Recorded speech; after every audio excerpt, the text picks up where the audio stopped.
Listen, mindset matters, abundance matters versus scarcity. Today we're gonna get into 5 things that'll make you wealthy. And it's always important on how you approach each and every day, what that looks like. And whenever there's any kind of challenges, not problems, but challenges, realize that that's that stepping stone, that's the friction that can help you elevate, right? So that's so important. So as we work through this, and thank you for checking us out, wait until the last one, because the last one is the best one. It's gonna help you take that next step forward.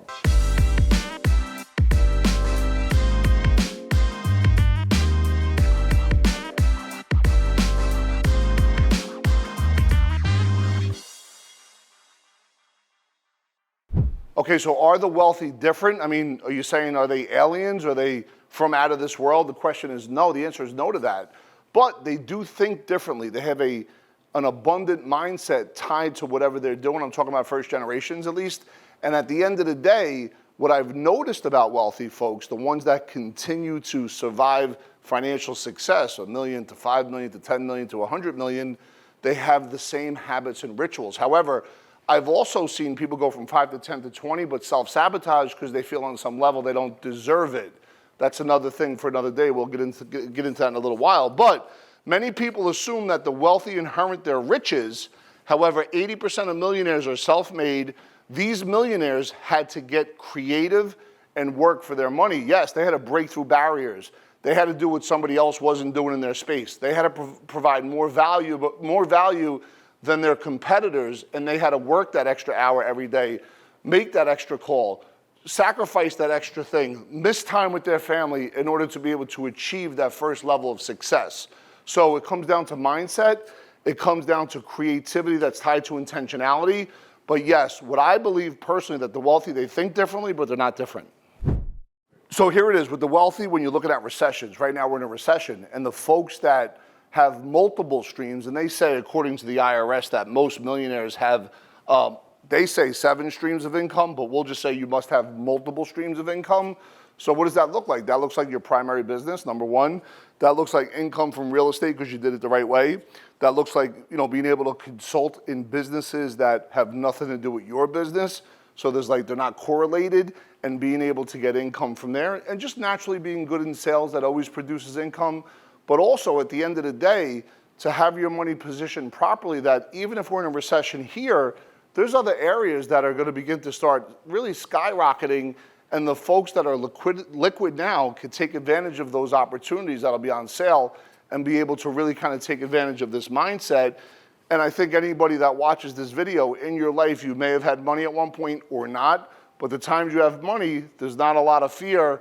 Versus when money gets tight, people get scarce, and you have to be able to overcome that thinking and be able to make sure that you create the habits and the rituals that sit and fit with your core values. Oh shit, how much money did I just make while I was sleeping? So check it out, folks. You must earn money, number 2, while you sleep. I'm gonna tell you a quick story. Whether you own real estate, which you can make money while you're sleeping, or e-commerce, which you can make money while you're sleeping, or create a sales team, which you can make money while you're sleeping, or sell an online course, which you can make money while you're sleeping. There's a guy, I don't know if it's true or not, but he's running around on the internet saying it's true, that came from one part of the country, came to this part to work, didn't make money as a financial planner, but he's taken a lot of public transportation, claiming that he's making $40,000, $50,000 a month, and it's not in the financial services industry. So if that guy's doing it, then anybody could do it. If it's true. Once again, I'd like to be able to check and see if it's true, not to hate, but to participate. But I'm seeing a lot of claims that seem to be e-commerce related versus financial planning related. So anyway, if we could earn money while we're sleeping, according to Warren Buffett, if you don't find a way to make money while you're gonna sleep, you're gonna work until you shuffle off this mortal coil.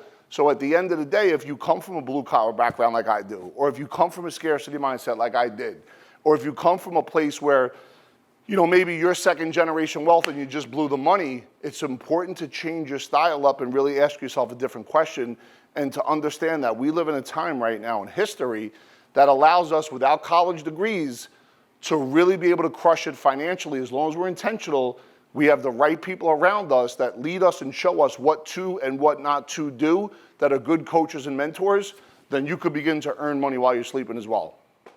So check it out. Number 3, you must use OPM, not OPP, But OPM, other people's money, I'm gonna tell you a quick story. Back, I'd say about 3 or 4 years ago, there was 3 different individuals that gave us here $300,000 each for 1% ownership and a profit sharing piece along the way. And those dudes are crushing it right now. It was the greatest thing they've ever done with their money. So if you check out what Richard Branson said, learn to raise capital by any means necessary. That's your primary job as an entrepreneur. You must continually raise capital from family and friends, banks, suppliers, customers, and investors. And this is how, like, you know, when you talk about like the wonderful world of Chris Crone, where he owns all these single family homes, he has partners, they come up with the money, right? But he has the team that finds the properties and makes everything, you know, very simply walk in the front door and it's all done for you. And there's a cost to that. It's other people's money for them. And for him, it's just really all the time and effort he put into it to create this mechanism. So now he could monitor and measure everything on a daily basis. And that's how you begin to elevate when you use other people's money. It's a science. All right, number 4, you must give back. Listen, I'm not saying you have to give back. I'm not. But what I am saying is if you give back with no intention except for gratitude, the level of fulfillment is incredible.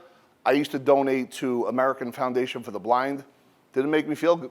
Anyway, I just felt like, here, let me write the check. I love my brother Sean, but I didn't feel fulfilled. I got nominated and then won Man of the Year in 2020.